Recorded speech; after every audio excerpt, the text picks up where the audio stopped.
with Renee.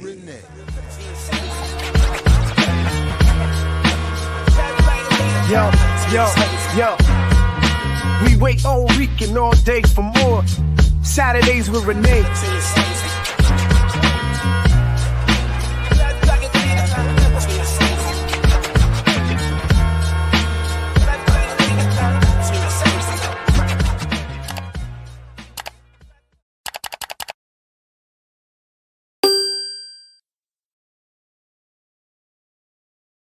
Yes. What's up, world? Welcome to Saturdays with Renee, episode 71. Renee, Johnston, Jared Ball, Black Liberation Media. Like, share, subscribe, support the Patreon, blackliberationmedia.org. It's all in the show description. What's up, remixers? What's up, Renee? What up? How you Sorry, feeling this fine morning? It's mad gloomy outside. I feel like I'm back in upstate New York. Yeah. It's mad gloomy outside. Yeah, we got some flurries over here. It's a great and I day. think that's coming this way because it's supposed to snow here tomorrow. So But you know, we're gonna try to bring some sunshine to the political landscape, to the gloomy political landscape.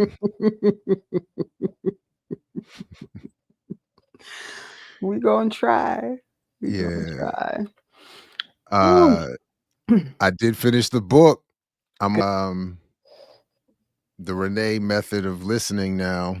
Listen, and I actually watched a PhD doctor talking about the difference between listening to a book and reading a book, and that you actually take in more words when you listen to a book, because the reader is reading the book exactly as it's written. And when you read, you tend to skip over words if you can gain the context without reading every single word in the sentence. So that's why you can't, like, it's in part why you can't edit your own work, because you tend to know what you meant to write. So even though what you meant to write is not there, it's still what you see, which is why you can't edit your own writing. So she was saying, like, so when you listen, the person is actually reading every word, and you end up taking in more as you listen to a book. So Interesting. Okay. Well, so just a heads up, we are spoiling it today. So if you need to check back, if you need to check back, we won't be mad at you. But heads up, warning. And I'm sure Paul is getting out glooming us in England. But welcome across the pond. Welcome, pond. Across the pond. Yeah. Somebody said my audio is glitching. I don't hear it. Huh. You know I'd have said something. I know. Does anybody else hear it? Because I don't hear any issues. I don't know. I'm checking it on the stream over here either. That might be their issue. Yeah, I'm not catching any errors there, but okay. You know. Huh? All right.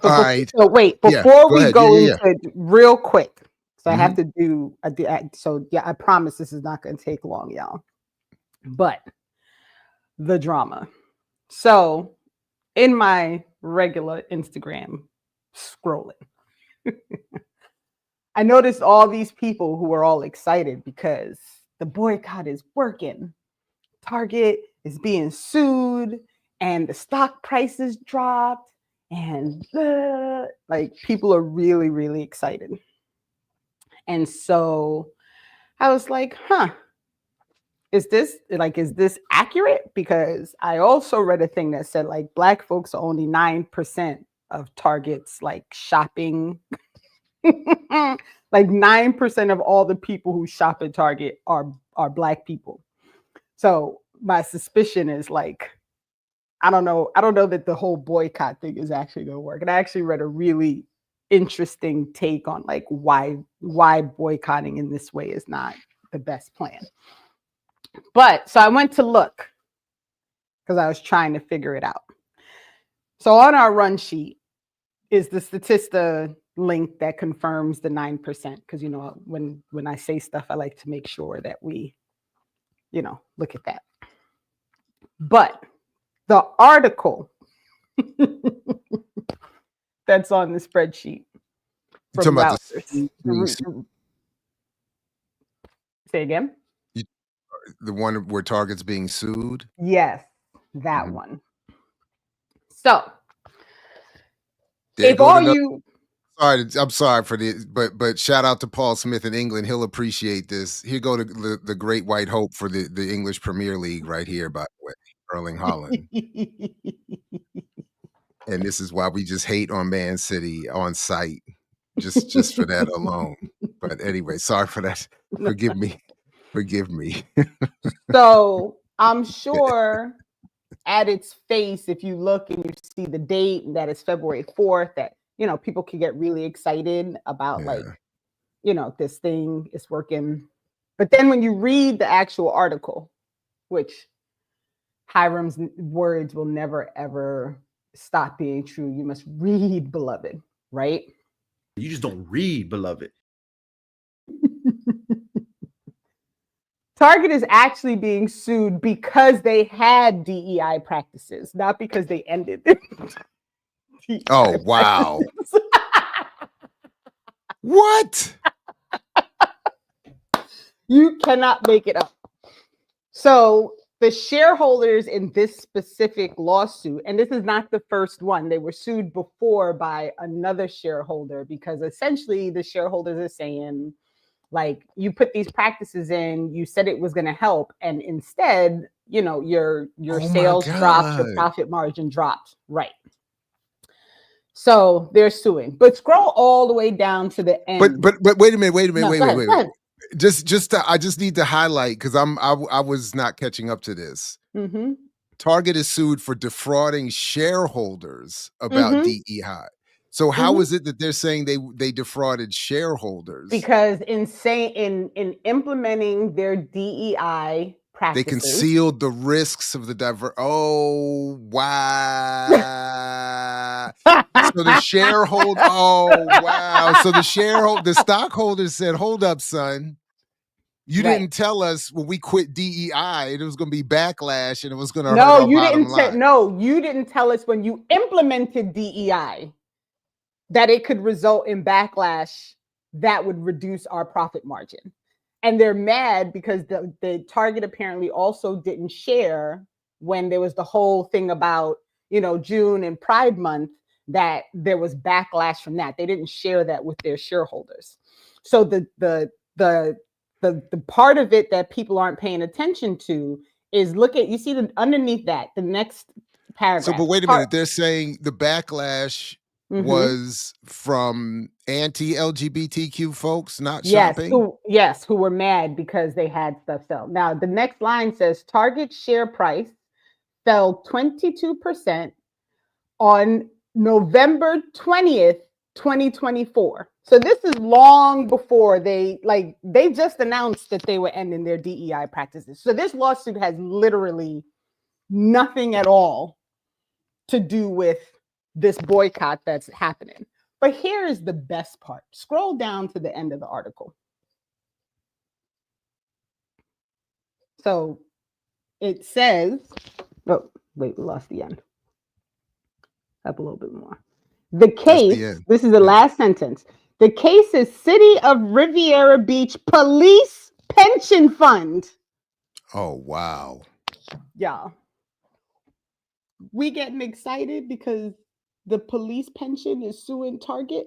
Did they read anything, Jared? Did they read anything before they started?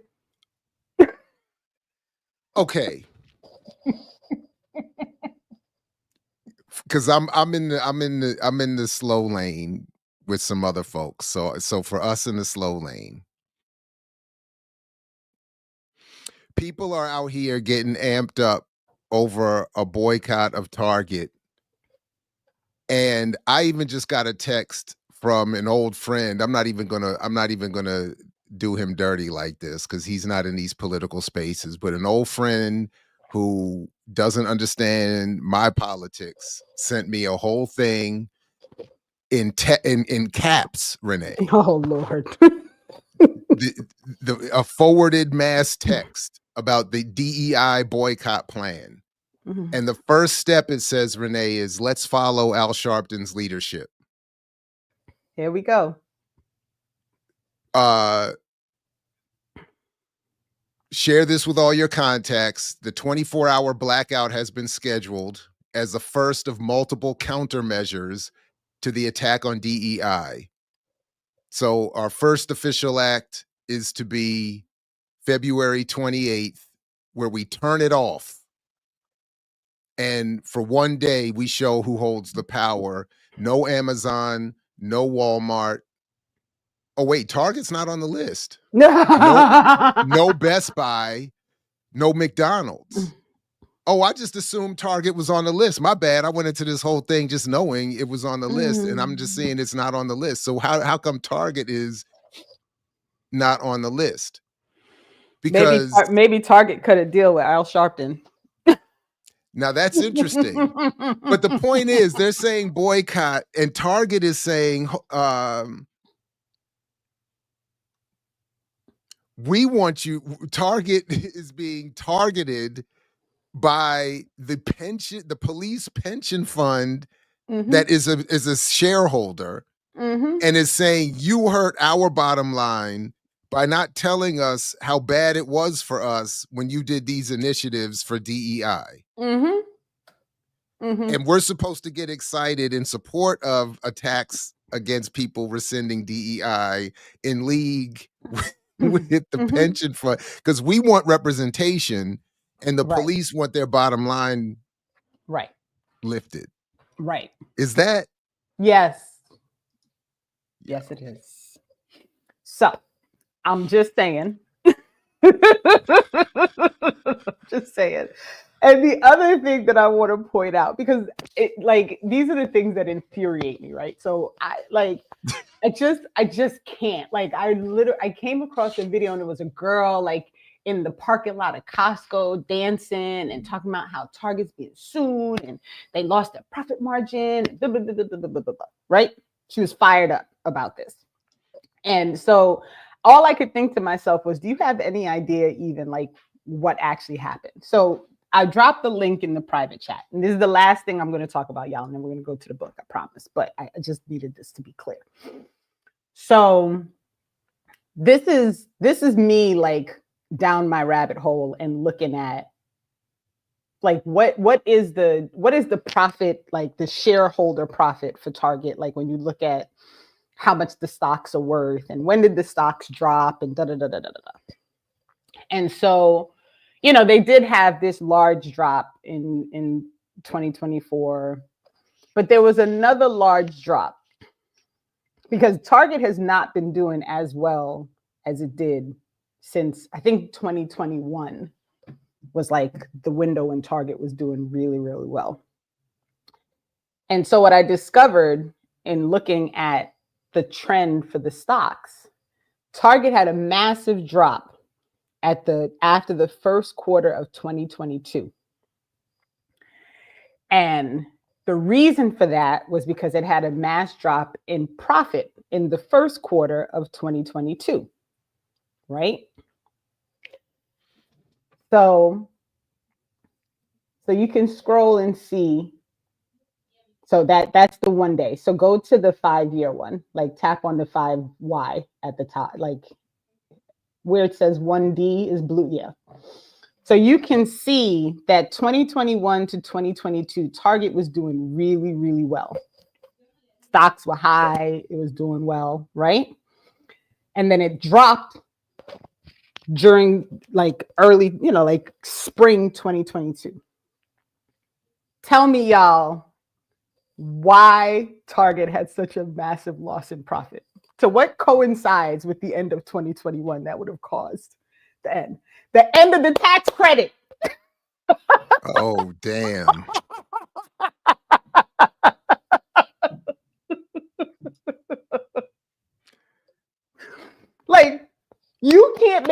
up.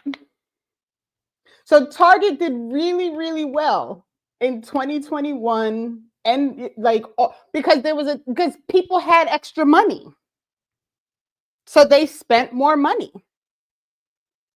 And then when the tax credit ended, people stopped spending the money. So there was a massive fall off. So then Target implements this DEI thing, right? And people will quickly be like, oh, well, look at what happened. They implemented the DEI and their stocks went up. Their stocks went up because people had money and their profits went up. So the stock dropped when people stopped spending money, because that's how it works.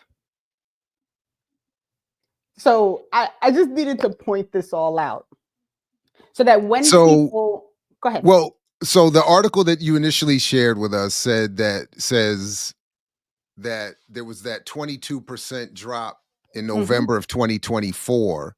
Right, but it's going backwards from 20. Like if you actually read it, it's from 2020. It's saying like it was a time frame from 2021 to 2024. They were looking at the drop in. Well, it said it's 22%, but that 22% could have been what would have been from what had already been this precipitous drop over the last couple of years. Correct. So I just wanted to clarify that point. Okay. Correct. And I suspect because they're talking about from like right here. Right. To like this is literally it right here. So from November 15th, it's really just 1 week even. Right. And I suspect because the previous lawsuit which was filed based on the same reasons, that they lied to shareholders, blah, blah, blah, blah, blah. That lawsuit, the person who sued Target won. And that was in December of 2024. So I suspect Target is about to see a whole lot of these lawsuits, right? And in the end, it probably has very little to do with DEI practices or anything, because as we saw, their DEI practices didn't really change much. Right. But it's probably more because in general, the population is unable to spend the way they were able to spend when they had extra money. But I don't want people to fall down this false story of like, oh, we're winning, right? They're getting sued. They're getting sued by a police pension. So can we not like jump on board and get like, right, excited about and that? then because did people ask what happens if the lawsuit is victorious? Right. So the police get more money. Right. the retiree, those who survived a long career of abusing Black people get their retirement packages expanded. Like, so congratulations. It's wild, man. That's it's wild. But if there's a silver lining in that story, it is that we should be organized and we should have stronger unions, labor, Black, Absolutely. brown, working, whoever, everybody should be more organized and unionized. And let's learn from the police. Right. And I'm not participating in anything that doesn't come with a list of here are the demands.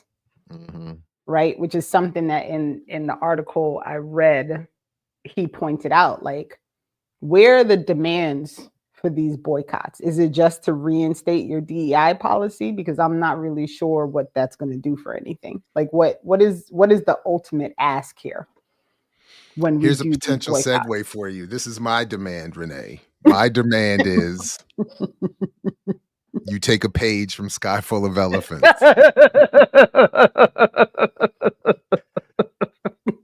Then we could talk about a boycott. I'll boycott for that. If you're going to walk yourself into a lake.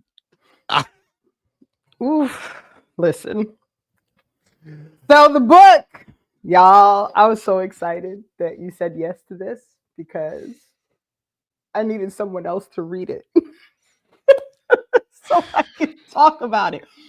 Because it's a lot. It's a lot in here. It's a lot. And shout out to Sibo Campbell. And what I read was this is his debut. Yes, it's his first book. And I'm curious, based on the way it ended, will there be another? Because we don't know what happens. I mean, it could easily become a series. It could become a series. So Because there's a lot. Right. And I'm only co-signing a series if it's on the quality of Andor season 1. If you're going to turn this into some, It you know what I'm can't be a saying? kumbaya moment. No. Yeah, if you're going to turn this into some, I don't even know, pick a movie, pick a series. If you're going to turn it into that, I hope they leave it alone. Yeah. So I mean, so I'll tell you that for me personally, in reading the book, I was very moved by the idea that so much of what is the problem is like us not really understanding our history across the board, right? Like not being able to trace back our African roots, not being able to, like, all of those things. And so for me, I was actually very emotionally moved by the idea that if we could somehow tap into the very fiber of who we are, that likely lives somewhere in our DNA, that, you know, we could maybe find some method. But on the other side of that, all the blocks have to be out of the way. So that's right. To quote an old friend of mine, they all gotta go. Right. That's his mantra. I mean, and it really is, it is wild. Like when you think about that, it's like, what if that happened, right? Like what, that would be wild. And again, y'all, my husband is white.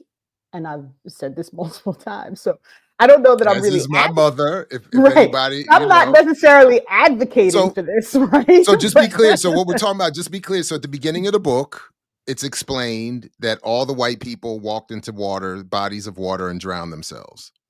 So that sort of sets off. Now, I don't want to. There's plenty more, obviously, but because I do have some questions about what. There's some questions that I don't know if I missed the answer or if these just weren't seen as important, but I found myself constantly getting dragged off into the thought of what it would mean if that did happen, as opposed to what was actually taking place in the book itself, if that makes sense. No, I agree. The premise alone was just bars. I was just like, I couldn't stop. What does it, because then they would tease it here and there. Campbell teases to me like there's a little bit of a discussion of infrastructure and what institutions exist, but I wanted more. That was the thing, even before we get to the stuff about the emotions, the mixed race, the family, the African consciousness and history, and all these other important issues. I kept getting stuck with that. I had to keep like forcing myself out of a focus on that. You know, how are people, how is anything working? You know, how are electrical grids working, shipping lines? What's happening in the rest of the world? Like there were some things that I don't feel like. Right. Well, yeah, I mean, anyway, the rest of the world question was answered. So that's what I'm saying. Well, help me out there. So if this only worked in the United States. Only in the United States did this happen. Because there was a part where he's talking about ships coming from Cuba and Haiti. Yes. So that's why I was saying, are they saying that like every non-European place survived? But no, you're saying Europe was good too? Yes, everywhere else was okay. It was only in the United States. So white folks in South Africa survived this? Apparently, Elon Musk survived this? Yes. Nah, so bro. The question for me... Retune the frequency. But that's what they do at the end. I know. They retune and turn it back on. So now the question is like, okay, so does this happen across the world when he pushes the button? Like what? But there Like were what there were happens other next? things though. There were other questions for me though, like because I didn't take it to mean. I also took it to mean that they were getting into questions of class and worldview. Yes. Because I thought they were even saying maybe some of us are going to go next time around. Yes. Like, maybe it's going to move beyond just the racial component because they were talking about like not all of our problems are solved just because white folks are gone. Exactly. Which is a big component of the book, right? Is this 'Cause Renee, conversation about like what else happens, right? Like my all the question other that I things that wrote for happen. you, my bad. I'm gonna No, say go. Ask the my question. question I wrote for you is: would 19 Keys become the new Elon Musk? That's literally in my notes. So is that the world we get? Like the white folks walk themselves into to the rivers, and we under the authority of 19 Keys? Right. So think about Woo! the conversation outside when Zoo, the kid who works in the airport with his father, the pilot, and he takes Sydney, the daughter, off the airport premises so they could go out, and they come across the quinceanera, right? Yep. And they have this conversation about how this thing happened, but somehow so many people are still just living as if they're still in that space. Like they didn't change anything, right? Like they're just still going along. They're still going along with the same capitalist white supremacist ideologies that they were living under, even though all the white people are gone. Right? So there's room for that as well. Like I think this for me is why the book was so good. I just kept feeling like, oh well, that's true. Well, what about this? And what about, you know what I mean? And then there were all these little things that I was like, was this intentional that he picked this? Like the fact that he worked at Howard, right? So that was one of the problems that I have with the book. Because all of a sudden HBCUs are positioned for leadership, and I'm like, oh Lord, I'm back to my 19 Keys trauma. Like I'm like, I don't know about that. I don't know if I like we're gonna have to struggle with that. But does that happen only because you have a majority of Black people on those campuses? So obviously they would not be decreased as much as other spaces. So absolutely. is that right? And so then like, they would be looked to as having some authority and right. But the fact that it was Howard had me cracking up because I was of course. Like, so, but again, now I did not look up where Sibo is actually from, but this would be the first thing I would say to him, and maybe my only real criticism of the book is he talks all this, so much of it, at least initially, centers around Howard and DC. But when he's talking about music, he doesn't say anything about go-go. And I'm honestly being serious. I know you are. Like, and it's legit. I mean, it's true. It would be hard. Seriously. You should not erase that from that region. That is accurate. That is accurate. I mean, if anything, there should have been a little thing where they were like, and now DC was allowed to be back within the city proper. Now that the white folks hadn't said you got to get rid of it because of gentrification. But like, if you're talking about blues and jazz and whatever else, he's talking about at one point where they're looking at the music and they find that Lauryn Hill was one of the last things played in somebody's house, which was dope. You can't be all these people still in DC, all these Black people in DC, and go-go not get like a whole, like it should got like at least a paragraph, and then all the shows were packed, and But anyway, that was really the only thing. There were a couple of things, but that really was glaringly standing out to me. But anyway, But I'll tell you, the fact that Howard was a central place at the start was one of the reasons that I was like, Jared has to read this book. Because he didn't mention Morgan. I wasn't about to hate. My people at Bowie might have something to say about that too. But Howard get all this attention. You're saying. Right. And then he lived in Maryland. Yeah. Right before the storyline kind of kicks off, and he moves about with his daughter. So yeah. I would have liked, if we're doing a critique, a little bit of a critique, the only other areas I would have liked there to have been more said about what felt to me like the trope of another Black man starting his story in prison. Mm-hmm. I know it becomes important to the story, but I would Right. have liked a little bit more about the work. I don't know. Maybe that wasn't necessary. Maybe this is just, I felt like I wanted more about a world that puts him in prison. And maybe he does that. Maybe my criticism, now I'm thinking about it, my criticism is unfair given the way the story goes. But that, and then the only other one was that in every story involving biracial children and interracial relationships, there's this kind of hostility and trauma.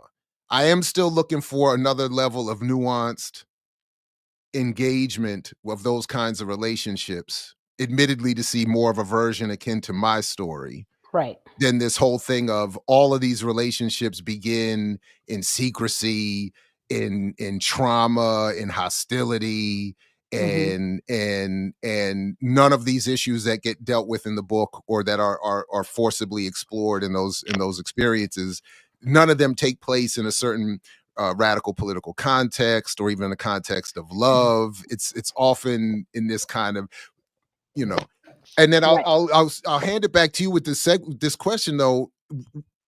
It seemed like his daughter is the first mixed person he comes across in the story, which I also thought was odd. Yes. Like, were they saying that she was special in that case, or I don't think so. No, yeah, I don't. So like, I think it was just the way the storyline kind of shook out, because that entire town that they went to would have been made up of multiple mixed people, right? If they were passing for white, but weren't. Right. Right. Because I was also thinking, you're in the DC, Maryland, Virginia area. You're in the DMV, where there's so much. Right. My joke, I was about to make a joke. But there's so much of that I feel like there'd have been a couple Jareds running around, you know what I'm saying? Like but anyway, all right, yeah. Right.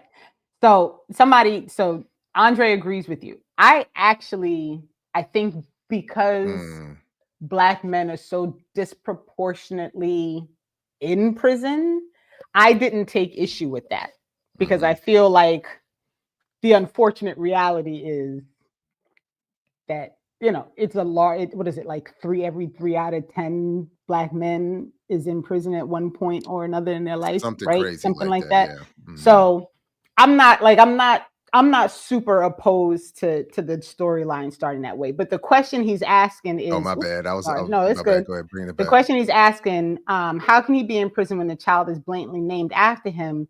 To me, is part of the storyline, right? Because she's the daughter spends the almost majority of the book under the impression that he just left the family, right? So it makes sense that she's named after him, because part of the storyline is the whole family is in on this lie about where the daughter came from, right? Because the mother was engaged in an actual relationship with her father, right? But didn't want to admit to that. And when it came time, after the brother bursts into the room and there's this thing and the shooting. But it's only a 3-day relationship, right? Did I get? No, it was longer than that. Oh, I thought. Okay, I thought it was. Okay. No, yeah. It was much longer. It was much longer than that. They were like in college together. I believe what happened, if I remember correctly, was they were somewhere together for like a weekend, and the brother came in at her dorm. In her dorm. So I think maybe I read it. I re-listened to it, but because I had already listened to it, I admit that I wasn't listening as carefully for details. But anyway, the brother busts in. accuses him of the raping white his woman's sister. brother, accuses him of raping the sister. They're getting into a fight, and the brother shoots. The brother black shoots man. the black The man. biological brother shoots the brother. Right.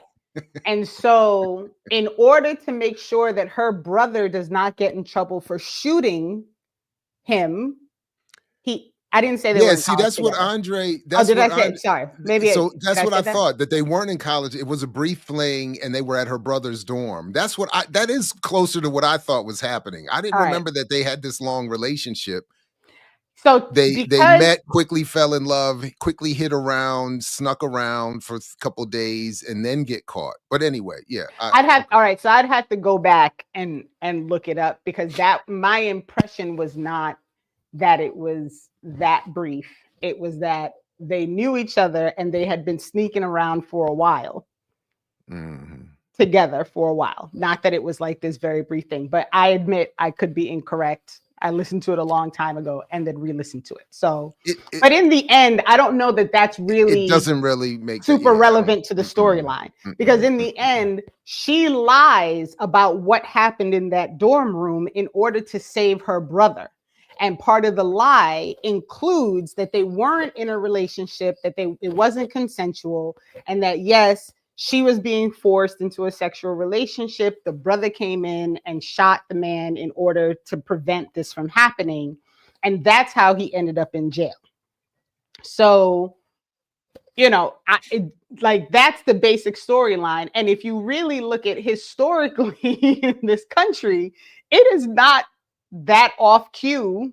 Like when you think about the amount of times you have Black men who are in jail, arrested, all of these things or lynched because of the lie of this, sexual thing with white women. So except because of the timing, I did struggle with that plot a little bit. Not that everything is good, obviously, but I did struggle that in this day and age that something like that could have happened without him being able to prove or come up with a better argument, or felt he had more of a room to stand up and argue. Because again, this is in more or less the modern era. This is in this, again, this is at, Lauryn Hill her album has dropped. I feel like, it's definitely modern. So I'm not saying, so I know it still happens today, but the way the story also goes, it read almost a little too much like To Kill a Mockingbird, where the Black man on trial is just quiet and scared and doesn't speak up for himself. And I was struggling with that. Like, really? Like, he just sort of quietly goes off and accepts prison, accepts the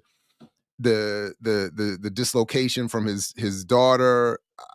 He gets the letter from. He doesn't find out about the daughter until she's already born and he's already served time in prison. Right, but again, I'm saying, but he gets that letter though, and it's like where the woman, and he's asked, you got a letter where she admits that what she does, and his answer is just like, basically like, well, what's done is done. I'm just thinking again. I'm just thinking, having never spent more than I think 36 hours in a cell at one time.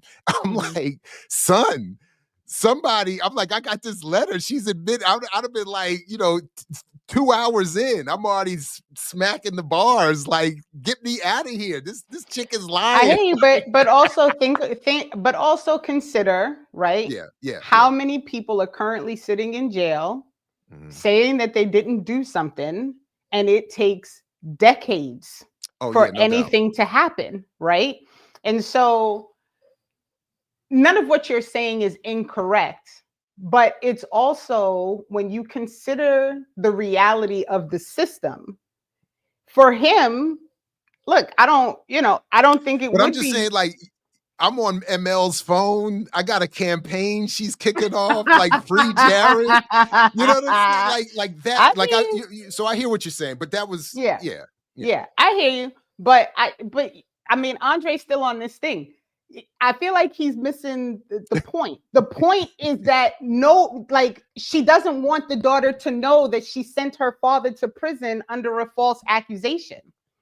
Like that's part of the whole storyline, is that the daughter has no idea that her father has been in jail for this entire time for something that he did not do. The child for the entire story, until she gets the truth, damn near at the end, Leave it to is Yipper. I'm never getting out. Never getting out. Is, for the entire story is essentially like, my dad left us. Like that's her understanding of what happened. And the entire family has gone along with this story. And not for nothing, people are shitty, right? They don't want her brother to go to jail for shooting somebody he wasn't supposed to shoot. So they're all going to keep tight-lipped on what actually happened and go along with this storyline that he just left, right? Because this saves her brother. Like, I think I don't want people to miss that part, right? Because that's critical to the storyline. It is critical to the storyline that the brother has to stay out of jail. I get that. And I get why she did what she did. I get all of that. I get why the family would lie. I get all of that. But I was just struggling with what was described as his reaction. Right. And and that's, I hadn't thought of it. I hadn't read it from that way. And that's, yeah. But you're right. I mean, she said, and I get it. Because I mean, obviously we've all seen certainly lesser versions of that, where people with something not as severe as murder or attempted murder, where people are just like, that's my brother, that's my sister, that's my cousin. I really don't care what they're accused of, and I don't care that they're wrong. I'm team family. Right. And so I get it. I'm just, I was just, I also admit, I don't know sorry, go ahead. No, go. Because I would prefer for you to ask, like, I wanted you to read it because I want your take on so many of these things. Okay. So I said, so my notes here say world building questions. As I mentioned, I'm so much more interested in more about what the world looks like and how it functions. Mm-hmm. One of the questions I had was, well, if all the white folks, and now that you're telling me this, it heightens the question. If all the white folks in America, in the United States, died, wouldn't there have been some sort of either massive move by NATO to protect this country, or conversely an invasion? What happens to again the military, and by extension then the dollar in the economy, in the world economy? Does a new currency take over? What does the balance of power look like now? Obviously, given the story, the United States couldn't have maintained itself as the global dominant empire. Right. So what is happening? There's a little bit of discussion of ships coming in, but I was asking even then, what's to stop those ships from coming in with a militarized version of that and just taking the shit over? Like, why isn't Trump's run around here talking about Canada's the 51st state? Why doesn't Cuba say United States is Cuba now? Right. And so you're right. There's very little about that. And so this book could have been a lot longer. So I imagine that some of these concepts, it was like, I don't have the word space to be able to go into this entire storyline. Right. So it's like a Stephen King book. Yeah. Right. And I do recall when they're in Alabama that there was a conversation about, we need to get ourselves together before another country comes in, right? So it's acknowledged that what's happening is definitely not the norm. But if they don't get themselves together quickly enough to be able to defend anything that could come, then it's just going to be a disaster all over again. And so that is something that they briefly acknowledged. I thought it was very interesting that they had initiated this trade between Cuba and some of the South American countries. So I thought that even the mention of Cuba to me was like, there we go, right? In Venezuela. Yes. Wasn't that another one? Yes, it was like another one. like, yeah. Yes. It was kind of, okay. Yeah. Right. All right. So go ahead. So that, as I said, the premise wins. I just love the premise all by itself. Initial reaction to white absence. What did I mean by that? Maybe I'll have to Probably come back the to that. initial Yeah. response to it, that there was so you had the group of people who decided that they were just going to continue making life as it was. So they created their own like town where everything was exactly the way it was before Right. they all walked out. Then you had the walkers, right? The Right. people who were so stressed out and upset that all the white people walked into the water that they were just walking until they could convince themselves to also walk into the water, right? You had the people who resituated their resources and all those things so that they could take care of each other. And from that, you know, to me, some of the things that I thought were really interesting in response were things like, all right, we're going to come up with a travel system, right?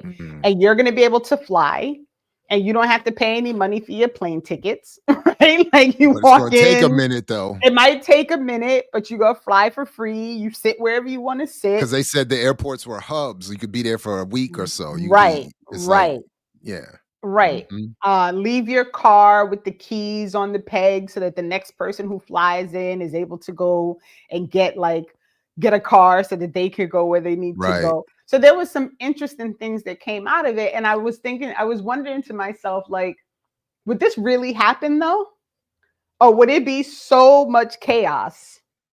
No, because that's where I kept getting stuck when I had to keep reminding myself this is really not the point of his book. Like, I had to do, like, to be fair to the author, like the point isn't to give you this detailed breakdown of a new economy, a global economy. So, but I did keep, you know, because when they mentioned the planes, I was like, well, where's the gas coming from? Who's because, you know, then I started thinking about what I thought I've understood about the chain of oil. Like, they get the oil out of you know, Saudi Arabia, but then Exxon and them take it to places here for refinement. Like, that's where they get it, you know. So it's like, well, so who's doing all of that? And then where is, you know, but also and then immediately there's going to be an invasion. I was like, the British, you know, like the French, like there's going to be another war for this country. Somebody's getting in here. It's not just going to be like, oh, look, the white folks died and black people are reconstituting the country. They'd be like, no, immediately. It'd be like, hell no. Right.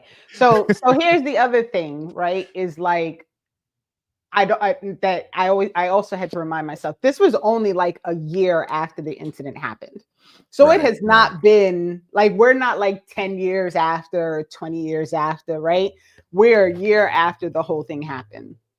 And if you consider, and I don't know much about like reserves for flights and how much oil and gas is like held at the airport and all those things, like, you know, and maybe that's why the flights are so limited, is because they have a limited amount of gas that they have. So they have to be very like judicious in how they allow people to fly and all those things. It's all but again, like, none of that is really, it's not dug into in that way in the book for you to have a sense of like, how did these things come to be? Like, how did it come to be that the Chicago airport was able to continue to go, right? Like, we have no idea. They get there, the airport's going, they have a system, right? And they fly out. So there's that, you know. So it's an interesting question, but your initial question of like that, what you wrote down, I suspect was because there were so many multiple responses depending on who you were at the time that all the white people walked into the water, right? Like, for the daughter, this was traumatizing. Like, her whole family went. That was a well-written part of the story. Right. She went her whole life apparently never being around other black people, which I guess in Wisconsin makes sense. And so, right, like, that's what happened. And she's hearing them play, her brother's tussling in the house, and all of a sudden they just start walking with her mother into the water. Right. And she tries to go in. She wants to drown with them. She's wondering why she's not drowning with them. That was well written. I felt that. But so this is what led me to my grand question. There's some other little details we can come back to, but let me ask you, this is my grand question. Well, no. I'm gonna come back to that. I got a grand question. Because I was trying to think, I couldn't help but think, how would I have reacted to that in that moment? And the honest answer depends on what stage of my life this was happening in. Right. And so that but it was a well-written scene, and if you extrapolate from that, even if you aren't entirely cut off from Blackness, even if you were in a more so-called mixed or integrated family where there's white and Black are actually commingling, to watch that happen, It's traumatizing. would be right. I mean, the flip side though is, and then I'll stop here, but I have my note here that Sailor, which I thought was interesting that the name is Sailor, given my Navy sentence, but Sailor is me and Sailor is Killmonger. That was the note I wrote. Because there's a scene where Sailor is raising questions about the justification and the righteousness of the act, which we can get to and explain. And I have to admit, when I heard that part, I was like, ding, ding, ding. That right. I admit just spoke to me. But yeah. Sailor was a very interesting character, and for the audience, this is going to end up being a lot of jumping around, just because as questions pop up, I want to make sure that we answer some of them for people who did not read the book. So real quick, because I think we didn't say this at all out loud, and we probably should. Yeah. So the question is, what happens to the biracials if all the whites go into the water and die? The biracials do not die, right? So there's also and not just the biracials. It's the one drop rule. Right. Exactly. So if you have any non-white in you, you do not die. And this would be a waste, because it seemed like weren't people even finding out this way? Like, right, because the aunt who is the person that the daughter is on this mission to find, her entire life she thought her aunt was white. And that's why she was on this mission, because she thought white people survived, and it turned out that her aunt wasn't white. Could you imagine waking up one day and you'd be like, "Oh, damn! Right, I must had a drop in there somewhere, right? Because I'm the only one left." Right. Chitimacha's question: what part of the U.S. does the story take place? So the story starts in the Maryland, the DMV area. He lives in Maryland. He works in D.C. He travels to Wisconsin to pick up his daughter. And then they travel together to Alabama. And the majority of the story is taking place in Alabama, with the exception of when the daughter leaves and decides that she's going to go kind of on this, I just unstarred that tonight. I got to find it so I can take it down. Is there a way to take it down without finding it? Oh, this question here? Yeah. Oh, there we go. And so that the story travels a lot. But there's a reason. The reason that I even bought the book for folks to understand is Black Myths did an interview about the local politics, and the conversation they were having was about I don't want to mess it up. I think the Mississippi Democratic is that Mississippi Democratic Freedom Party, Mississippi Freedom Democratic. MFDP, right? Mississippi Freedom Democratic Party, yeah.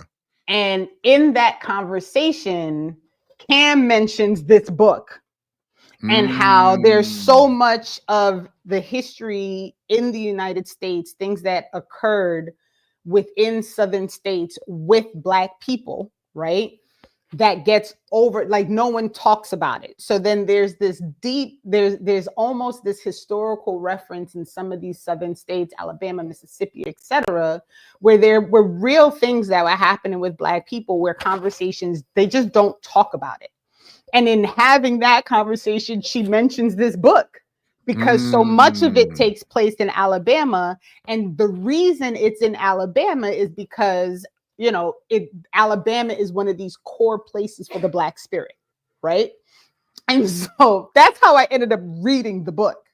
So the actual location of the majority of the book happening in Alabama has like it's like this historical reference to like, I guess I don't want to sound too like like eerie about it, but like this idea of like the spirit of being a Black person in this country, right? And how so much of it exists within the core of some of these southern states, and that's why they picked Alabama. So that's how I ended up reading the book to begin with, and so that was that. Yeah, and no. One more question. No, real go ahead. quick. Go ahead. Yeah. Leah asked, "Does the global African community come to help us in the book?" No, but again, there was a lot missing, but it's hard for me to blame the author because the book could be like 2,000 pages if he tried to dig into all these things. And it's also a year after the thing happened. So I'm just not 100% sure. Like, is it just because it's only been a year and maybe, all these other countries are still trying to figure out like what to do? Like, there's no, there's no way to know. But the part that I keep coming back to is that the book isn't trying to do a Pan-African geopolitical. No, not at all. So that's where I kept getting stuck. So for that exact question, I had to come back to what I think the book is trying to do is say, Black America has a lot of issues it's not addressing, similar to what you were just saying and what Cam apparently was saying. Black America has, and within that, the author does point to that Black people here do aspire to a diaspora internationalist beyond white. They even make the point of reminding us that the history of our people doesn't start with enslavement.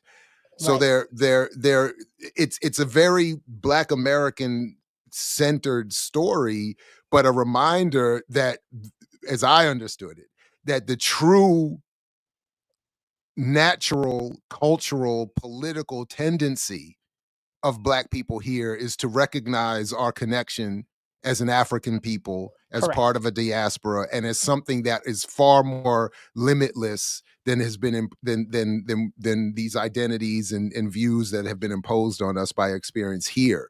So there's a lot of those kinds of answers your questions don't get really addressed, but that's not. Anyway, that's I feel like it could have been a line or two of here. You could have written a line or two here just to point to it, but and maybe he did, and I missed some things. I don't know. I don't know. And we'd have to talk to him, and I don't know what the possibility would be of trying to get Sibo Campbell on to have this. We could try. I would love to talk to him because I am curious about some of these decisions he made. Like, why didn't you talk more about this thing or that thing? And it may really just be like, I wrote a 20,000 page book and they told me I needed to cut it down to 12,000 words, right? Like, so things like that do happen in the writing world, and maybe he's planning a second book and it's gonna, like, I really don't know. Now, to that last point though, and this is a little bit of my own internal contradiction, I found myself at times wishing he had left out the interracial, biracial element of the story. Why so? And I don't know. And some of this probably has to do with some stuff I haven't dealt with and have to come to terms with myself. Because there's a couple moments in the book where it was very clear to me I have some unresolved issues, and yeah, there's a couple that was very clear to me where those points were. This one I'm not so sure, but I think part of it is, as I mentioned, my version of this experience is I just never see it anywhere. I've never read it.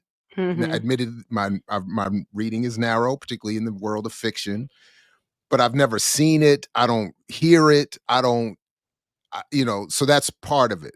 So I don't like when it's like the mixed version of the Vernon Philosophy, and we do need to talk about your great new Substack piece. But so there's that part of it. Like I'm like, I wish they would.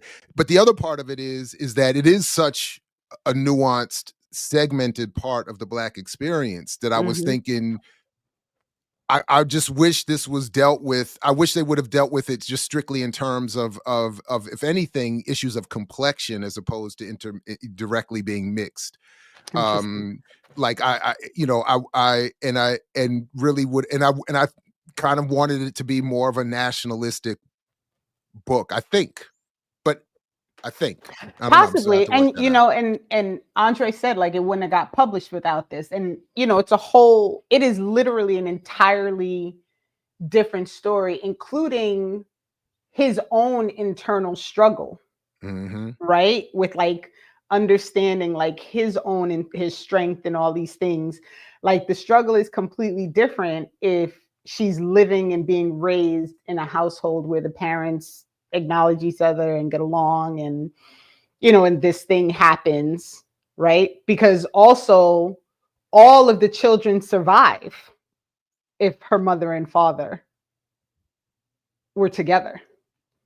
Remember, her brothers die because they are the children of her stepfather and her mother. That's right. Right? So it changes the dynamic of the story completely if you know what I mean? So I can't speak to it. I don't know, but I would have preferred if they had done it if like he had a black daughter who married a white man and then experienced this through that, as opposed to being biracial. I don't know what it is. Again, this is just my own. And then I saw you highlighted the question of my own experience being new, so rare.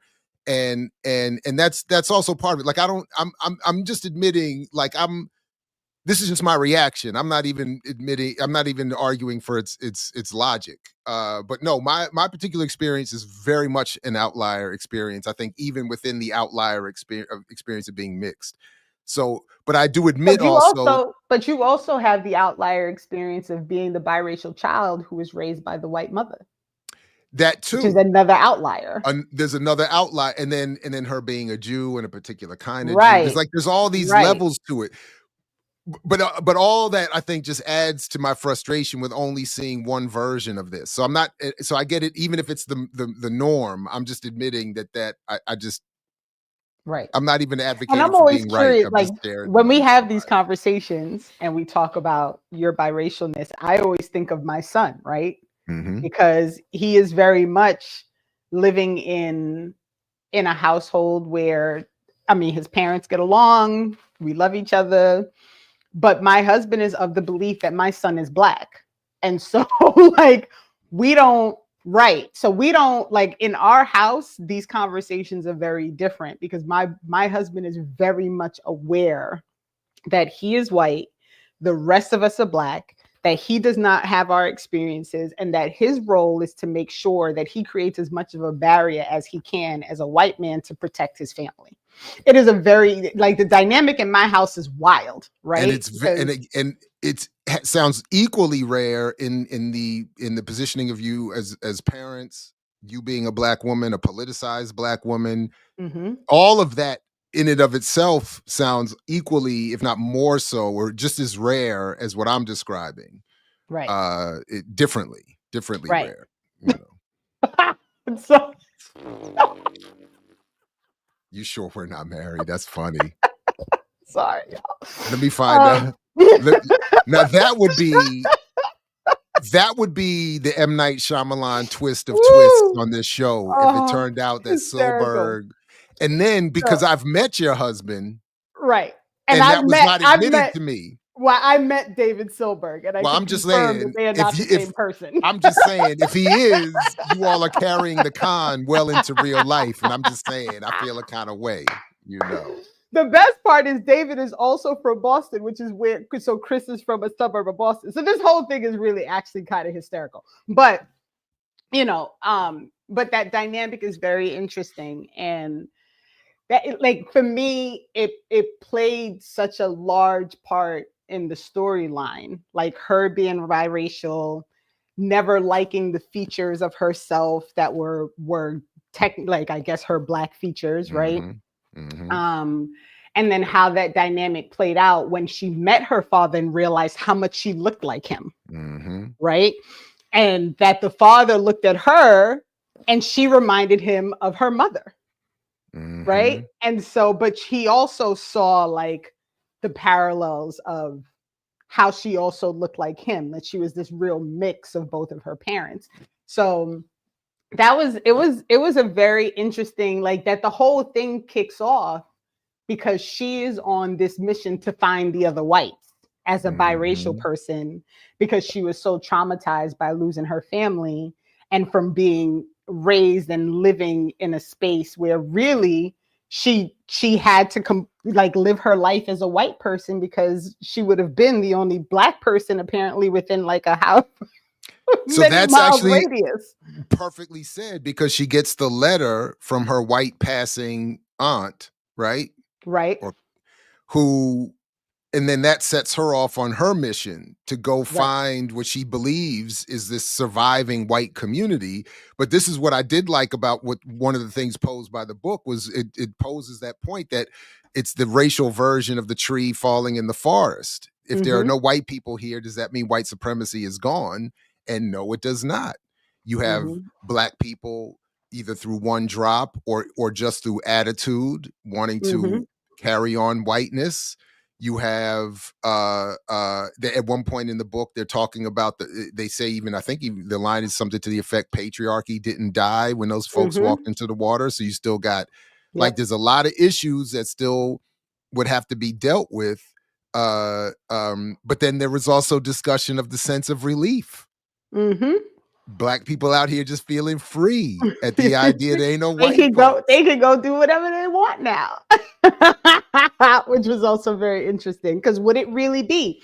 Because here's one of my critiques, right? Is that our system of oppression is also made up of black people who are very much okay with oppressing other black people. So where did they all go? Because it seems to me that this idea that there would just be this total freedom to do whatever you want, and that there would be no pushback from people who are ingratiated in a system that is meant to oppress people who look like you, and that you've been okay oppressing people who look like you, right? So where are those black people? Because they're totally missing from the entire storyline. The black people who are okay with being a part of an oppressive system that oppresses the people who look like them. None of those people exist. And I'm like, that's one of my critiques, is like, well, where are all them people? Because they're nowhere to be seen. So I thought we were given a glimpse of them in some of the discussion of the way some of the neighborhoods were set up, and they were talking about people running and jogging, you know, their spandex with their little puppies, and I remember thinking that was an attempt to tell us that that group you're talking about is still here. Like they have they just wanted to replace the white folks that they saw doing that. Okay. So like now that Starbucks and Gold's Gym are empty, they're like, I'm gonna go in there and be that. You know, having to replace the staff, of course, but that was what I, and that was how I understood the author to be bringing in this question of class, the way they brought in patriarchy, and then the way they were bringing in the issue of identity, which I definitely want us to get to in terms of even the title of the book, because I thought that actually turned out to be very moving. But anyway, that's what I took it. But so this is a great question, Sugar Shan. Why does she blame everything on black people all the time? I also found this to be really disturbing, right? So the daughter. Oh, I thought that. Yeah, I don't know if it was blame as much as she had the worst understanding of black people humanly possible. Like everything was because black people were terrible and they caused problems and they were lazy and and it was like all of the biases like built into one. But she makes it very clear that her stepfather's a racist. Yeah. He's a bigot. And she's very clear on that as you start like watching, as you start really reading and understanding what she grew up in. So to me, all of that was really a reflection of the things that she was hearing throughout her childhood from the stepfather. Yeah, that's how I took it. I took it. She just got the worst. Yeah, exactly as you said. She was raised to believe that all that was wrong was because of her father, starting with him and his absence, and that like the absence was his fault. Um, and that's why the reveal of the letter, the true story behind his incarceration, Mm-hmm. her own racial transformation, so to speak, or consciousness transformation, so to speak, was so powerful because she had been raised to believe that just what most races believe, Right. that there would be no problems if the reverse happened and all black people Right. walked themselves into the water. So Right. Right. yeah. Sorry. And Sugar Shane also points out outside of her immediate family, most of the town was terrible to her. This is also Mhm. facts. Like she talks about how the boys made fun of her and all those things. But to me, that all feeds into her own like self-hate, right? Because she sees herself trying to live, she recalls her life trying to live as if she's a white person, and at every turn being reminded that she's not white. Right? But having no way to kind of even entertain, address, deal with whatever you want to call it, her blackness. Right. Right.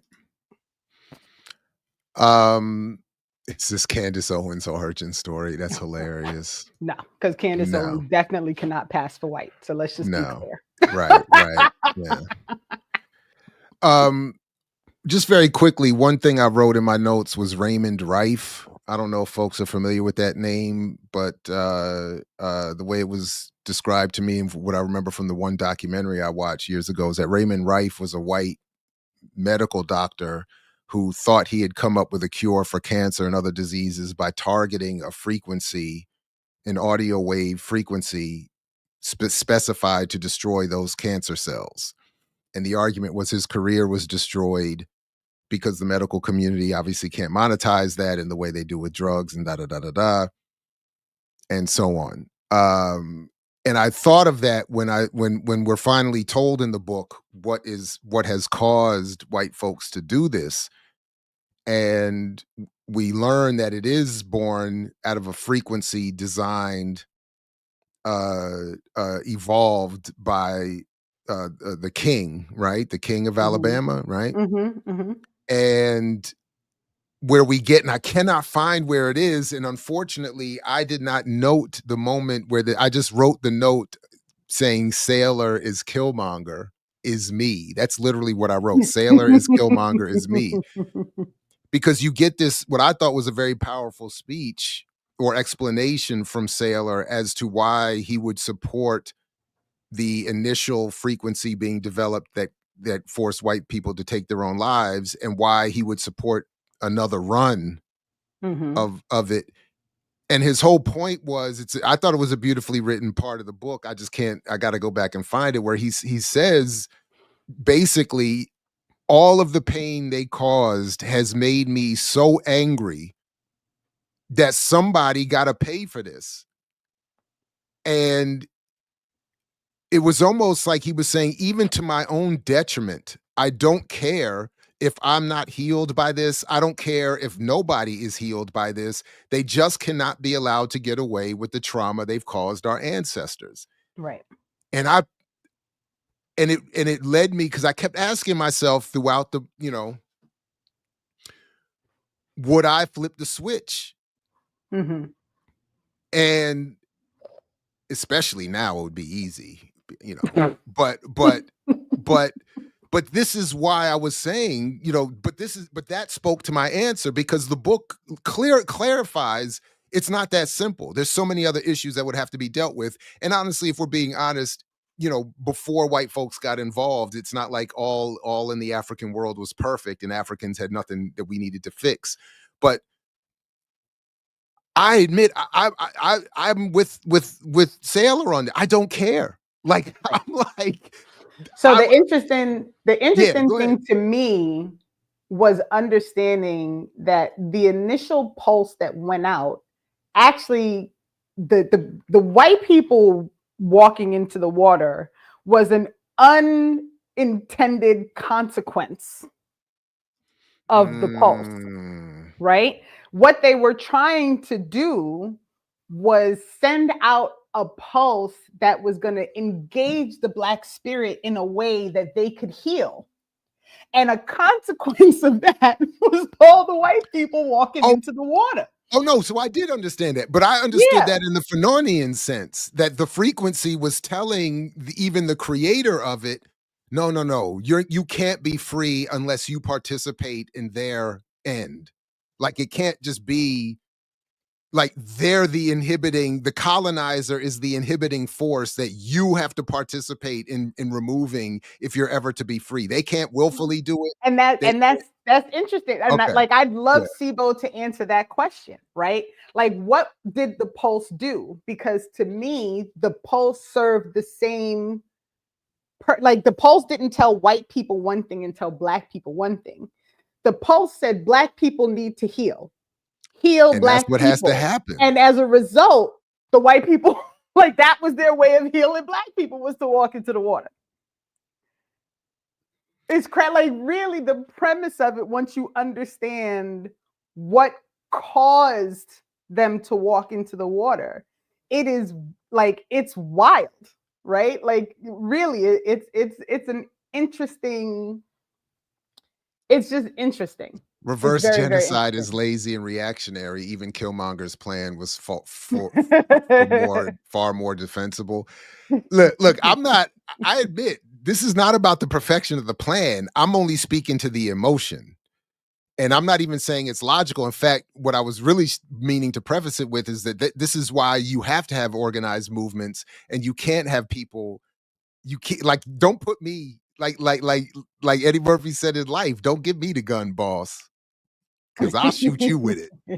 Don't give me that switch. Like, that's why Jared can't be in charge. I can't be in charge because I won't do it right. And I will flip that switch. I would absolutely flip that switch and be like, look, we just got to get to the next level, and then we'll figure it. And that's not, I admit, I think Josh is right to say we got to have some checks and right. And Lou, just to be clear, like, the theory in the book is not that white people understand this. They are forced to do it. It doesn't matter what they believe, right? Like, it has nothing to do with what the white people think. It's literally like they get They just get up and walk. They get this overwhelming urge to get up and walk, and they just do it, and that's it. No discussion, no argument, no nothing. They just, that's it. You lose focus on it for 1 second, and Jared commits genocide. That's it. That's it. And best believe, DC, best believe. Don't let me. I could get specific. We could get, but no. Seriously, but I'm not doing it justice. And Josh, I get you. You're making a real point. I'm just having fun here. But the point is that Sailor and Sibo, to his credit, deserves the credit that I'm not giving this scene because I can't find it again. But Sailor's commentary on it, I just think, is just the way I felt moved by Killmonger's commentary on the subject in the first movie. I just don't like the way the movie tries to demean that logic. It may not be perfect, but I think it is logical for people to say and I remember where I was walking too when I heard this part, because it was during a walk, and that's why I just got wrapped up in it, and I should have just stopped and made a note. But he says, that somebody has to pay, that the ancestors, we have all suffered so much. And I was just like, I get it. Yeah. I'm on it. Yep. So real quick, something that we have not covered yet that I felt like was very, very essential to the storyline of, like, this world that gets created in Alabama is the role of Haiti and Haitian people, because the whole system, this king of Alabama is married to a Haitian woman who actually had taken her family out of the US and went back to Haiti because she wanted her family to have a better understanding of like that history of the Haitian Revolution, like all, you know, the slave revolts, like all those things that took part, and that they brought all of that knowledge back to Alabama with them. And that knowledge is a core, like it's a central part of what they're doing in Alabama, is what they learned while they were living in Haiti, right? Mm. And so I thought, you know, I want to make sure that we don't overlook that part, right? And then through Haiti, there is this long historical connection to, you know, the all the things in Africa, right? Like the like there was so many things, right? So many things, like, and so that's how they bring in these African traditions and the foods and, you know, the rituals and all of these things, was through this connection that is made from the Haitian woman to Africa. Yeah, no, I thought that was another good point. There's a lot of, if for those who are particularly African-centered spiritualists of some kind, I think there's a lot of signifying and imagery that folks would appreciate in this, that admittedly over my head. But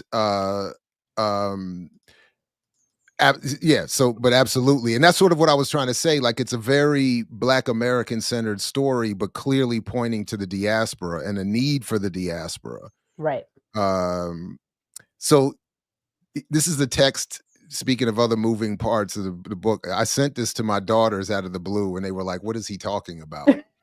Because there's a part in the book where he talks about Sydney's father Charlie talks about putting on the uniform of a father. Yes. And going through the emotions. And there's a part where he says something to the effect of, "I want you to be free of our burdens." Like, the role of a parent is not to impose our burdens, but to free our children from them. Yeah. And I don't always feel like I've done that part right. I was thinking, ooh, I'm like, so I was like, let me text, "Be free of my burdens, babies." And they were like, "Okay, Pa, all right, Dad. Okay, Daddy's on one again." There you go again. You're like, "Is this another one of those?" But and then later I explained to them, I was like, "I'm reading this book, and it's the elephants." So yeah, I really appreciated that part as well. Yeah. I just want to say, for the record, Sugar Shan, this is such a good way. It was an annoying yet interesting read that I liked, but mostly hated. Wow. It was so, like, and it's because there was so much, right? I get very, I sometimes have a hard time with things that feel overwhelming. Like, you're giving me so many things to have to struggle through and think about and talk about, you know, and like what that does when you're trying, like, I can't just enjoy a story anymore, right? Like, I can't read that book and just be like, "Oh, this was such a great book." What my response was this book made me really think about all these different things, right? So I don't know that everybody could read this book and be like, "Oh, it's very well written." He is in my opinion, he is an excellent writer, right? Excellent writer. It's very poetic. He explains, you know, he gives like some really interesting ways that he details like what things look like, right? Like these different scenarios, like the old Black woman that he encounters who burned up everything around her house because she was trying to exercise the area of all the trauma that had occurred to Black people, right? So there are all these, there's so many different things that like kind of come at you as you're reading the book. I'm I really enjoyed the book in the sense that it was well written and it gave me a lot of things to think about. I don't know that as like a general, like, I don't know that you're going to really learn a whole lot from the book, right? Like, I don't know that it's gonna do a whole lot of, I mean, maybe if you don't understand like some of the real history of the Haitian slave revolts, because they do talk about that. If you don't understand some of the traditions and and things from the historical African tradition, maybe you'd learn some stuff about that. Like, there's a lot of different things that you can take from it. But I think for me, it gave me so much to think about and so many different ideas to kind of wrestle with for me, that it was worth the read and it was worth telling other people to read it, if that makes sense. Yeah, I mean, again, I don't read this genre of book very often, but I found it enjoyable, if for no other reason. The premise alone, the thought. Again, I mean, no disrespect to the story, but just thinking about what the story invites me to think about was fascinating enough. So that alone, I loved it. Right. Did they discuss the soup? I don't know what that means. I don't know what that is. But Raul also didn't read the book, so oh, okay. he's just being funny. All right, so Andre asked this question: does Renee see the parallels of what's left out of the book with her Perfect analysis of the segue. K-Dot halftime show? Yeah, definitely. Like, Perfect I mean, segue. I am not. As I was saying, like, I don't think this book in any way really addresses the real problems, right? Like, it may point them out in some way, shape, or form. It gives some idea of, like, if Black people have the opportunity to do things outside of a construct built by white people, this is some things that it could do. But this book is not a call for revolution. Like, No. It's not. There is no call for organization. There's no call for revolution. There's no, like, that. Although, I mean, I think it could be read as one. How so? Going back to the point I made, we were talking about earlier, that I want to try to not get us thrown off farther from the book. But if you the way I understand the premise is that it is saying that a revolutionary, that is a full break with the world as it's currently constructed, needs to happen. I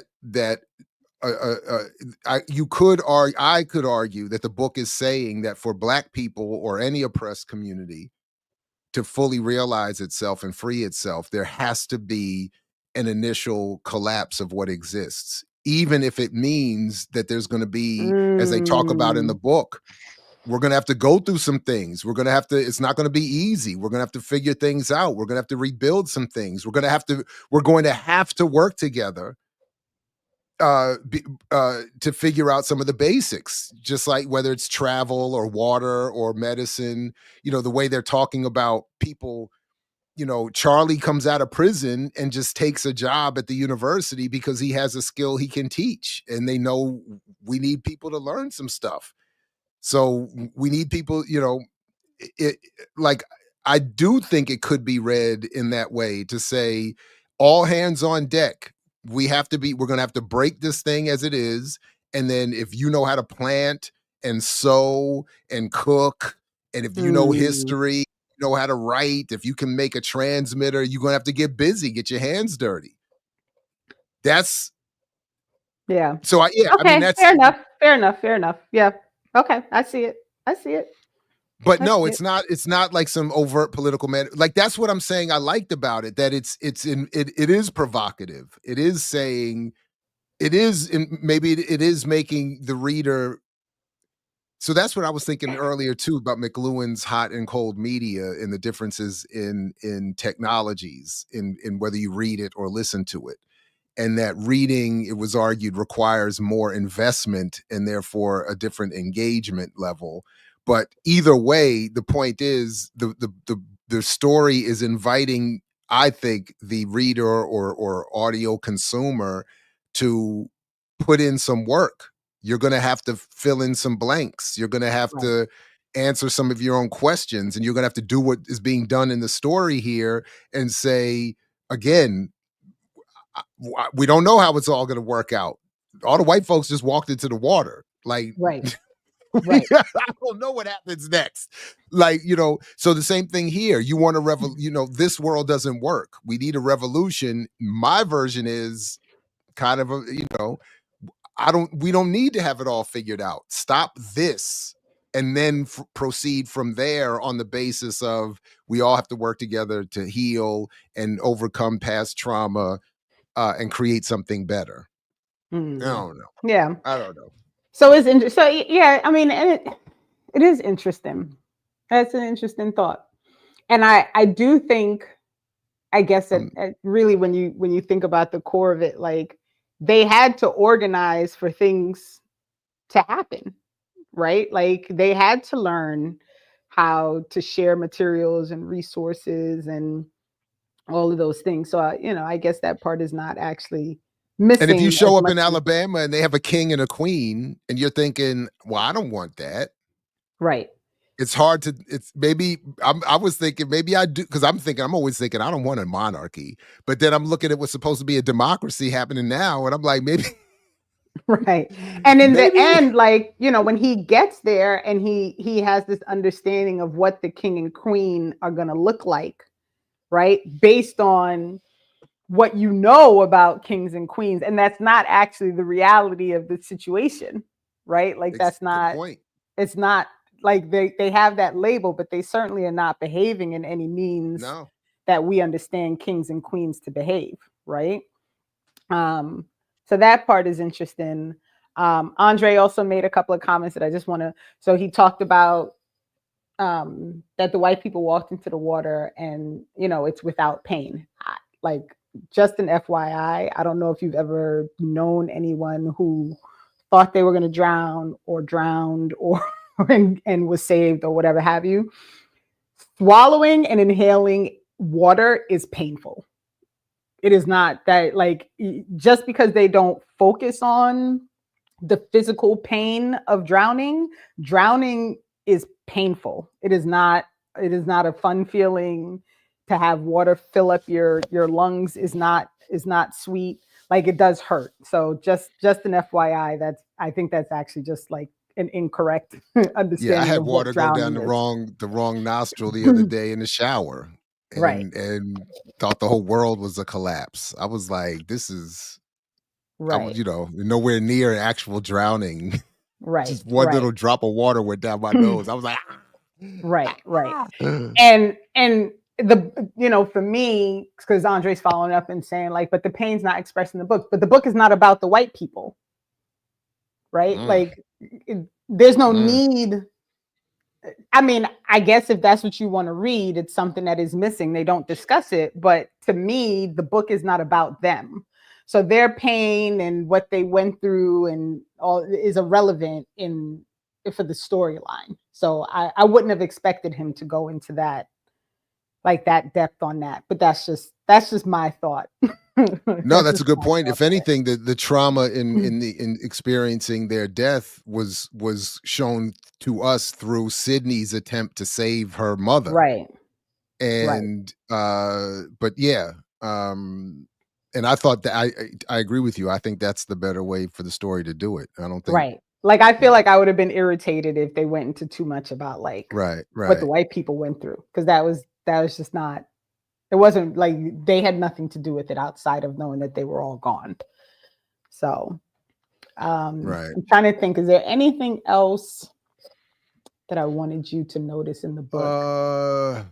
I don't have any more. All of my notes have been really dealt with. I had a note here about societal deterioration without whites. And initially I think what I was saying was I was initially bothered by the way the book seemed to be starting off. I was reading it as it's saying that without whites, people can't function. But but I think I was wrong. It was really more of a practical question that in a country of 340 million of people, 50 whatever percent white, whatever it is, if all the whites were gone, there are some things that wouldn't function properly for a minute, so like it would. Yeah. So, I mean, I had to back up off of that a little bit. That there would need to be some things figured out. But yeah, but that was it. Right. That was all I had left. Right. And that, even that and this is the thing, like they touch on, Sibo touches on these things, right? Because she asks, when he talks about they can't drive to Alabama, they have to fly to Alabama. And the reason they have to fly to Alabama is because trying to manage driving there with the electronic car and being able to charge the car is not going to work. And then all the roads weren't cleared, unobstructed either, right? Yeah, right. Because people just left their cars and like just walked. I mean, and then I was thinking, like, imagine rush hour in any major city, and all those white people just die and leave their cars. Getting all that out of the way is going to take. I mean, that's a lot of work. It's a lot, and so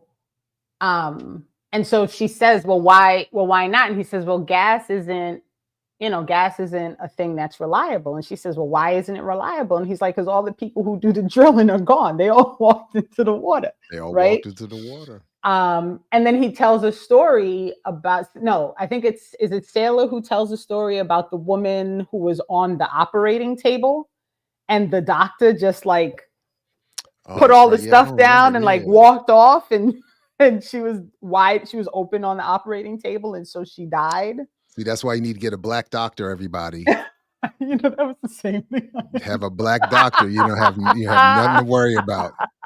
Like, I'd have been good. I'd have survived all my latest procedures. The last one, it was an Asian who did the last one too. So it's like, you just make sure you got your black anesthesia team and your nursing team. Right. So so there are all those pieces to it, and then thinking about it in that way, like what about planes would have dropped? Like, what? Right. Wow. Right. Like, and these are all thoughts so these are all thoughts that I was having in my head about a variety of things. Like, like how does this work in reality? Right. Like, how long did it take? Wow. Planes would have just been dropping all over the place. Now that I think about it, I didn't even think about that part. Right. Because so in the daughter's house, this is all very quick, right? Like, this is a matter of minutes. Like, the brothers are fighting, and then next thing the father is already out there, probably because he was already by the water when the signal hit, and so everybody else is following. But like, what about the white people who were in an elevator somewhere, right, or on a flight? There would have been a delayed signal for some of them, right? Right. Or in their little bunkers, their little tinfoil bunkers. So is it, like Alex Jones would have survived. Like that'd have been like he'd have, like Alex Jones types with all their tinfoil stuff. They would have survived that initial. Yeah, that's interesting. We got to get a little more speed. Got to tweak. Right. So there's all these questions. So I'm gonna let you do the Sibo Campbell thing. You're a professor. I'll reach out. Author, so maybe you can get to them. But these are questions that I think would be really, really interesting to ask, just to kind of get some understanding of, like, these decisions. Were these creative decisions? Were these publication decisions? Were these publisher decisions? Like, editorial decisions? Like, we need Jordan Peele to make the movie. That's what has to happen next. I don't know. Jordan Peele's next movie. I don't know that they would ever. I mean, the book came out. I don't know, honestly, like how popular the book is. Sugar Shan said no Jordan Peele version of the movie. Okay, Tyler Perry. You're right. We'll get Tyler Perry to do it. Here we go. No, he would have all the dark-skinned black people walking into the water. Listen, it'd be a complete switch. A complete switch. Right. I'm just playing. So FYI, the country is not maintained in any way, shape, or form across the country. Like the storyline is not at all that like everyone everywhere in the country is like functioning. In fact, no. The majority of the country, if I'm recalling correctly, is non-functioning. Like there's just nothing happening. And you have people who are traveling from place to place and trying to find like, can I restart my life somewhere? And take this opportunity to start over somewhere else. So it's not at all, in my opinion, a story of like, all the people walked off and then everything was like they just kept going and everything was fine. That was not the storyline at all. No, you're right, Esme. That would be Tyler Perry's version. Just the black women would walk into the lake. Lord, I can't mess with him. So, and then was there anything else? I'm really glad that because the biracial daughter part was a big thing for me and wanting you to read it because I was curious if the storyline was still going to be of annoyance to you, which it was a little bit. So there was, but part of it was, but what I'm more, it was not so much that it was annoying. I want to be clear. These are very particular pet peeves and very specific to my own bias, and not really reflective of, or shouldn't be, I think, reflective of what Campbell is trying to do, or even considered in an assessment of the book. It was just, it's just and there were a couple of things that I'm admitting not being, willing to talk about publicly that are, triggering and provocative in other ways that from that story too, that experience. So I don't even mean it in that way. I just, but those were just some of my biases. I get you. So, and I thought we cleared this up, but maybe we didn't. But this is correct. It's not that only Black people survive. It's that all the white people die. And just in the United States. And just in the United States. So one of the things was like when they run into Zoo, that he's obviously like some mixed version of Asian American. And so they're like, oh, look, right. And so there are definitely people of other races and octoroons and like really one drop is all it would take. Right. Like very white passing people. You didn't have to have led a Black life. Right. It was, and like, I'm glad Falami, I'm hoping that's how I'm pronouncing it properly, is here because I didn't know this. Sibo states that he chose the death so the story would not focus on dead white people everywhere. Which makes sense, because if they're all walking into a body of water, I did it again. I hit the star and lost the comment. Sorry. Then you don't have to have all these bodies all over. Right. The place. You don't have bodies everywhere. They dispose of themselves. Yeah, that makes sense. Right. So that does make sense. Like maybe a line could have been in there, like they avoided public waterways and wells, like they didn't pollute. They didn't contaminate, or maybe they did. That maybe could have been part of the storyline. They contaminated waterways, so like communities had to move. I mean, a bunch of dead bodies in a lake or a man-made, pond or whatever have you, like that's probably not going to go well after a while, right? Like, right? Yeah, I mean, yeah, it's right. a like, lot. Is there going to be a process to get all the bodies out? I mean, eventually that's going to be even with the oceans. That's a lot of hundreds of millions of white folks. Right. That's a lot of. But again, like that's what I kept saying to myself, Jared. Stop trying to answer every one of these because you're losing the point. Like that's not the point of the book. The book isn't meant to be like a manual for surviving the post-apocalyptic or post-white world. You know what I mean? It's clearly meant to be making us think about other things. And I think a lot of it has to do with it, that even though what I said earlier about wishing it was more of a strictly Black conversation, it really is. It is a Black community conversation that is being encouraged here, that even all the way down to the most ex-urban, suburban extensions of the Black nation. They're saying everybody's got, you can't avoid it, even if you wanted to, even if you tried to, even if you were forced to. You cannot avoid it. You got to tap in. You got to get in where you fit in, and you got to be part of rebuilding a new world, because we whether they're here or not, we got many, many things to deal with. Right. So right. It is a fascinating story. It really is. And I would love to know, and if he ended it the way he ended it, so that there was the possibility of doing another book, because there's a lot to the storyline that could keep going based on what happens in the first book. I hope Ryan Coogler, Spike Lee, Tyler Perry, and Jordan Peele are meeting right now, figuring out how they're going to turn this into an extended Netflix series. And starring, it would be, what's her name? Zendaya. Oh yeah, somebody said that in the chat. Zendaya, and narrated by Sam Jackson. There it is. That's it. And then them niggas had to be free, and then them motherfuckers did, right? Oh, and I think we're gonna end up talking about it a bit tomorrow. Yeah, come on, let's go. Oh wait, what? Talk about what? All right, like we're gonna talk about my article tomorrow. I think, right? A little bit within 2 days. Are we?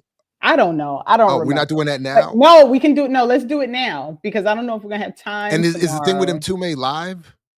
Yeah, we're supposed for to patrons. Do the Patreon. Yes.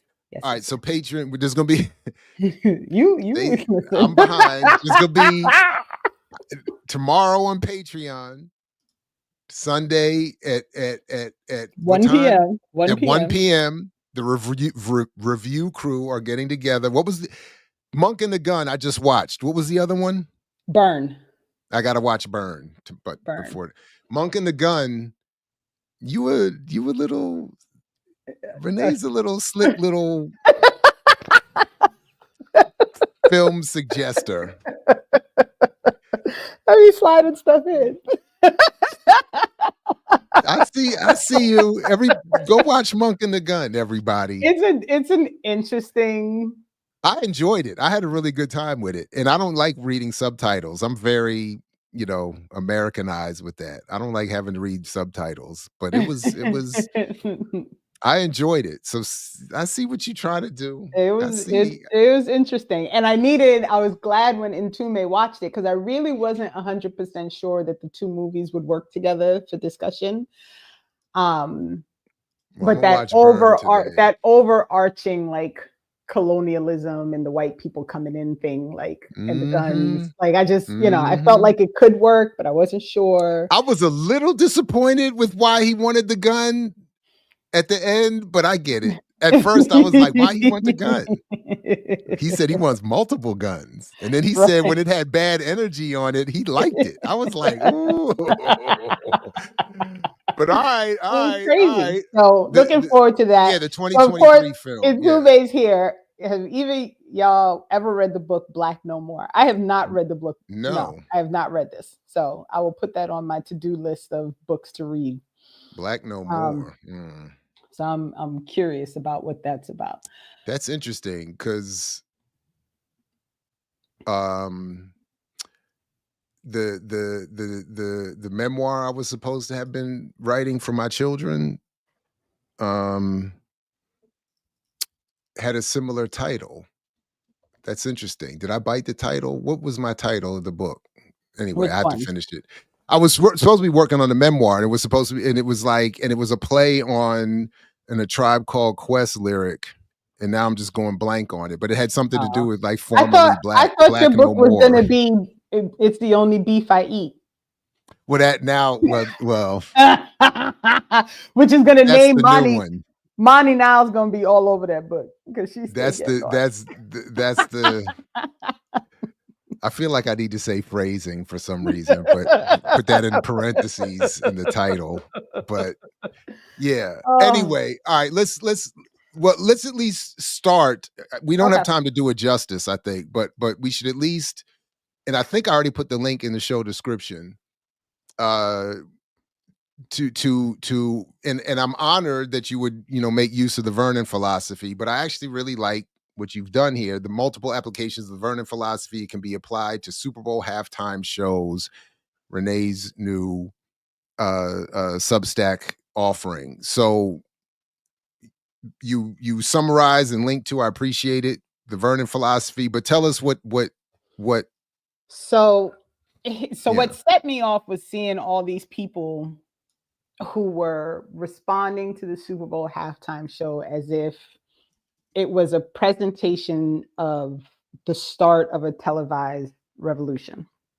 And so I immediately my hackles go up, because the revolution is not going to be televised, period. That's not going to happen.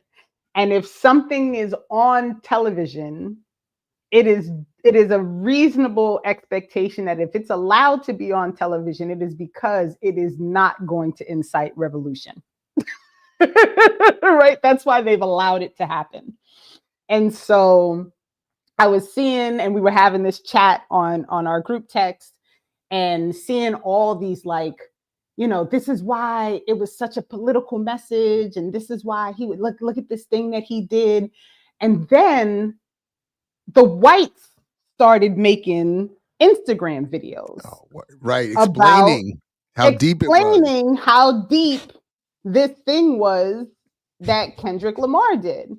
And once white people start lecturing black people about why the thing on television was actually a call for revolution and black people should pay attention, I get irritated. Right? And so I sat down, and I started off like really just I sat down to really try to think on like these things that were being pushed out as like, this is why it was a call for revolution. And then all of a sudden it struck me like, this is the damn Vernon philosophy. That's what this is. Like, this is literally the thing that Jared talks about all the time, about how they show you this thing, and then there are all these conversations about how this is revolutionary, and Beyonce faking like Black Panther and like all these things. And in the end, it's just to distract you from actually understanding why revolution has to happen. Right. And then so then I just started writing. And so I started to learn all these things about, I really did some research about like how these halftime shows are put together, understanding the money behind, the NFL and the Super Bowl, and, all these things about Kendrick Lamar, and the whole thing, like the idea that this was a televised revolution is just fucking stupid. Period. It's just dumb. And so what I attempt to do in the article is to break down all of the things that I feel like are missing from this discussion. And it's intentional, because the goal is to have everyone have this conversation about Kendrick Lamar and if it's revolutionary, and look at the pageantry and the symbolism and all these things. And while you're talking about all of that, you're not talking about all of the shit that's actually happening. So the focus is completely in the wrong place. And so that's where we're at. All right. So I was wrong, and I had not put the link in the show description. So it is going to be there as of just now. Encourage people to check it out. And if nothing else, like my godfather used to say about his radio programs, I'm giving you something to talk about at the water cooler. This is a great essay to help, when you go to work or you go to the, wherever you're at, and somebody starts talking about, man, Kendrick is a revolutionary. We just saw, you could be like, let me just cliff note Renee's Substack here and remind you that this was a hustle. It's a setup. Absolutely. As Skip Kuhn reminded us, these are Drake and Kendrick are both, all of their art is owned by the same How about interlocked it? How set about of, it? consolidated ownership. It's all such a yeah. It's a hustle. That's a great. It's a hustle, and it's really, when I think about some of the things that, like, I kind of found out as I was writing, like that he's wearing $1,200 jeans and that he commissioned. Yeah, that was the one. Thank you for reminding me of that, because when I saw that, we were texting last night. I was like, because my daughters were joking and they were like, "Why is he wearing tight ass flared leggings?" And then I'm like, they're $1,200. And this is the uniform of the Revolutionary Victory Lap, $1,200 tight ass jeans. I was like, you've got to be kidding. And that he commissioned a specialized made like leather jacket, and then he commissioned a $1.2 million chain that everybody was like, "Oh, it's the A minor." No, it's not. It's his company logo. Like all of these things, right? That just get thrown out there, and then no one checks it. Like nobody asked the question, like, is this actually making sense? Like, y'all really think the NFL put this man on TV to start a revolution wearing his $1,200 jeans and his special made jacket and his $1.2 million in chains? And you thought they were surprised by the performance? Right. Like, you think they didn't, like, can we, like he wasn't rehearsing that for hours and weeks in advance of the show? Like the NFL was sitting there like, "Oh, we got these motherfuckers. Right. Oh, what have we done?" Like, and there was no response. Like, it's not like the NFL came out with a statement. They came out with a statement about the dude with the flags, though, right? So that tells you a lot. But you got no problem with none of that except for the Sudanese Palestinian part. Right. Exactly. And you saw what happened to dude. They let Kendrick parade around in them tight ass flared leggings, but dude got trampled upon. It was like 4 or 5 people grabbed him up. Right. And I will say just very quickly, they do not get paid, but there is a lot that comes from performing. Oh, they get plenty. Super Bowl. Yeah. So they get plenty. It's all about the exposure, which I actually do talk about a little bit in the article. So if we'll anything, try and get to it tomorrow. If we can't get through it tomorrow, we can always circle back and do like a whole. These are evergreen stories, right? Like it'll last. Somebody will be back, and somebody could do the homework for us. Google Kendrick streams pre and post Super Bowl. 150%, almost, and in some places doubled his streams. So real quick, before we get out of here, I did find it. This is the unfinished memoir, The Unblackening: Tales of Formerly Black Radical Mixtures. That's the last working title. So but I did find the George Schuyler book and got my 99-cent Kindle version, Black No More. So we can add that to the reading list as well. Renee, thank you very much once again. Salute to the undefeated, infamous chat. And we'll see y'all tomorrow, 1 o'clock. Tomorrow, 1 o'clock, Patreon. Peace. Only if you're willing to fight for it, like Fred Hampton used to say. And as it rhymes, we'll see you next week on more Saturday with Renee.